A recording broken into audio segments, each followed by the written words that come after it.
આવું તો મેં વિચાર્યું નતું કે અમને રાઈડર જોવા મળી જાહે। તો રામ રામ ડાયરા ને કેમ છો તમે બધા મજામાં છો ને હું પણ મજામાં છું। તો જરા કોમેન્ટ કરી દેજો આપણે નવા કપડાં પહેરીને ક્યાં જાવી શકે।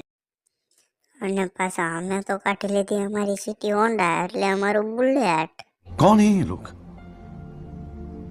कहां से आते हैं ये અને આપણે મનીષભાઈ કરી દીધી હવે આપણું રાજદૂત 400 ની સ્પીડે હાંકે જાય જોવો તમે બાકા એકી બોલાવે।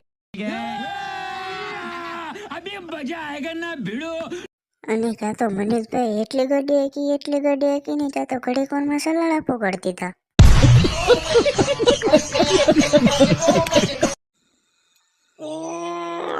કોણ આલો ગઈ સલા વાળા ગાડી લઈને? तो रुको जरा सबर करो बोला धक्का मुक्की नहीं करने का आराम से लेने का हाँ। અને અમે ખસકાઈ દીધી સીધી ગળતરા।